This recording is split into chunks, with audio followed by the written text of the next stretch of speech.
This is Gospel Music Today. We're at the National Quartet Convention in Louisville, Kentucky, and we're talking to an old friend from one of our favorite groups, the Toney Brothers. This is Royce Taylor. And Royce, welcome to Gospel Music Today. Thank you. It's just a thrill. I thank you for this chance to chat with you.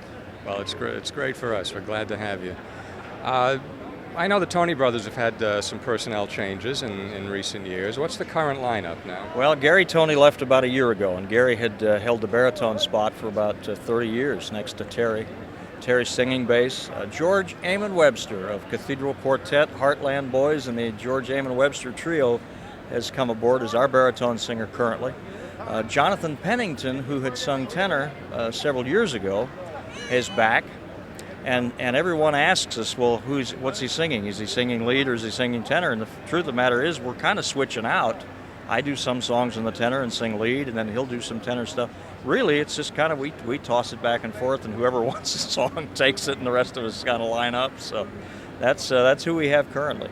Well, it's a great sound. We love that Toney Brothers sound.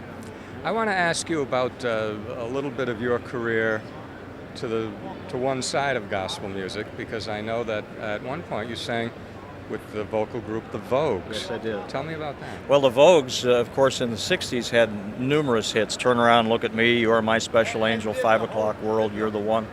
And they were sort of a cutting-edge group of that day as a vocal group, right on the edge of when the guitar and the harder rock music at the end of the 60s and a lot of the protest music from the war.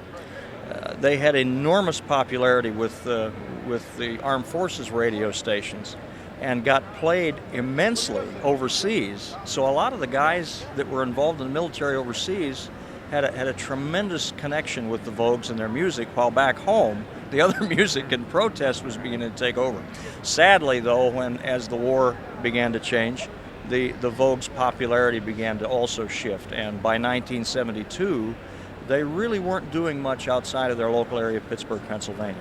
So I'll keep this brief. In the mid-'80s, when oldies radio suddenly became a thing to be listened to, it actually boosted the careers of a lot of groups, like the 60s groups, that had been somewhat set aside. And it rebirthed the careers of many, including the Vogues. And not all of the original guys by that time wanted to tour anymore. So we had a couple of original members of the Vogues and then a couple of other replacement singers. And I came along as one of the replacement tenor singers at that time. So I toured with them up until 1997 when I made the decision to get back into gospel music full time. We're glad you did that. Thank you. You also were involved with the Stamps Quartet. Yes. When they were involved with this multimedia tribute to what Elvis. A fabulous production that is, too. SEG Events out of Sherman Oaks, California, put together a virtual tour of Elvis.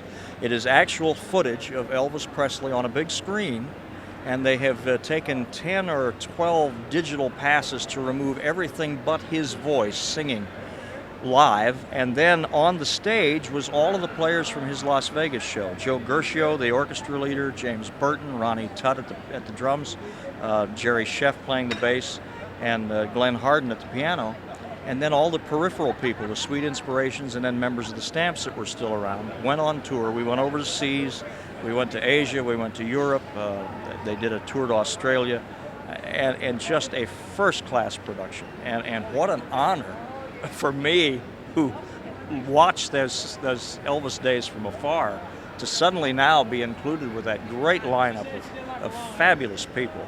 And I was the least, but oh my goodness, the thrill was just amazing. I can imagine. Well, Royce, thank you very much for talking to us. It's been a pleasure to have you on Gospel Music Today. And now back to more great Southern gospel music on Gospel Music Today.